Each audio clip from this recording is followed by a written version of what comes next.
Alright, as you guys saw in the intro clip there, this build is absolutely broken. Particularly for this week's Nightfall Strike, the Lightblade, but it'll also obviously be good on every other one. Essentially, you just have unlimited invises, as long as you are masking your teammates as well. That's because of the Omnioculus perk. Beyond the Veil, you gain a second grenade smoke energy, and you get damage resistance while invis, and when you make an ally invisible, they gain damage resistance while invisible, and you gain melee energy. That's the tip here, you gain melee energy. So if you make both of your teammates invisible with your smoke bomb, you get it back instantly. You actually gain energy because you have two of them. So if you only have one and you make both of them invis, you'll get your smoke bomb back, and you'll get like an eighth of your next one. I'll also go over my loadout that I use. So I use the Navigator. Anyone that has been watching my channel for the last week knows that I am the biggest fan of this gun. I do think it's the best gun in the game. I will pretty much be using it for every Grandmaster ever until they take away the Woven Mail. And if they don't take away the Woven Mail, then I'll be using this gun forever. Basically what it does is dealing sustained damage, severs the target, so that's already good because when you are doing that to a boss or a champ, it just makes them do less damage. And then the intrinsic, firing this weapon at an ally, grants Woven Mail to both the user and the target. It also has a hidden perk that when you apply Sever, you also get Woven Mail. So you can either get Woven Mail by shooting a target or shooting your teammates. This makes this such a versatile gun, especially this season, now that we have Overload Trace Rifle. And yeah, I just think flat out it is the best gun in the game right now.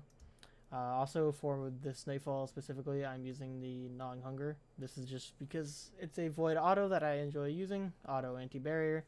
So I don't want to be completely useless because I can't have barrier and unstop for this, for what I'm doing. So I just am using the Gnawing Hunger so I can at least have barrier. And I'm using the Retrofit Escapade. The Deepstone Crypt LMG is probably more popular. More people probably have that. I don't have that, so this is just the best void LMG that I have, and I like to stack my elements. So because it's void burn this week, I'm using a void assault rifle and a void LMG. You don't need to worry about matching your element to the enemies anymore. Now that match game is gone, you can just use the void guns to break any elemental shields and it'll work just fine. Alright, so let's go over the mods I'm using real quick. I've got double heavy ammo finder on my helmet. I've got void loader, fastball, and font of focus on my gloves. This week, specifically, you are definitely going to want to be using Void Resist. This is because of the Light Bearing Hive, the Sentinel Shield ones. Those things will one-shot you if you don't have this on. Double Void Resist and Concussive Dampener, definitely going to want that on. I'm using Double Strand and a Void Surge. You could also use Double Void and a Strand Surge, whatever you want. It'd probably be better to use two Voids, to be honest, because two of your guns are Void.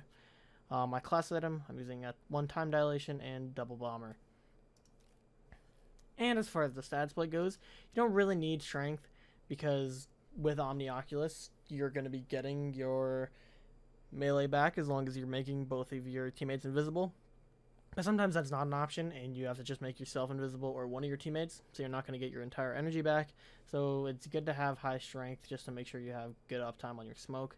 100 Rezeal, you guys know the drill. We use 100 Rezeal for everything in PvE all the time. You want that damage resistance as much as possible.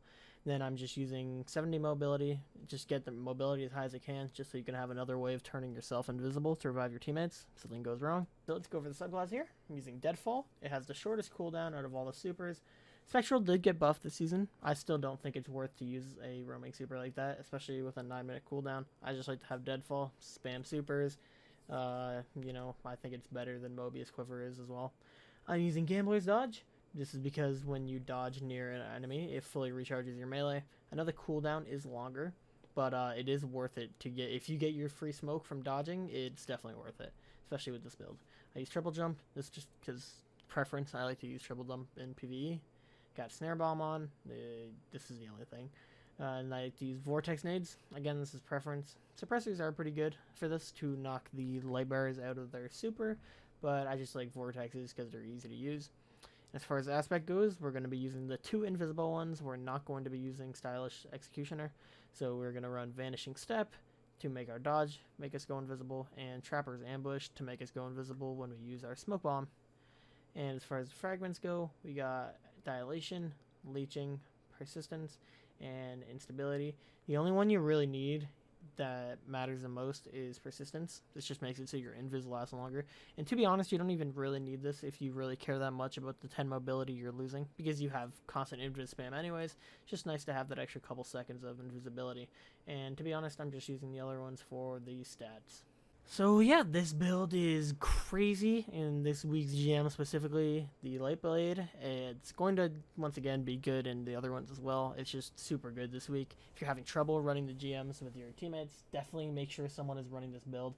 Not only does it make the ship parts super brain dead easy, because you don't even need to do anything, you just stand there and spam invises, but it also makes it so if anyone dies but you can get the revive guaranteed, because you have so many ways of making yourself go invisible. So yeah, if this build did help you guys at all, please remember to drop a sub and a like. Only 1.5% of people that watch my videos still are subscribed. Most people that watch are not subscribed, so I'd really appreciate it if you could drop a sub and help me sway that percentage the other direction. That's all I got, and I'll see you guys next time.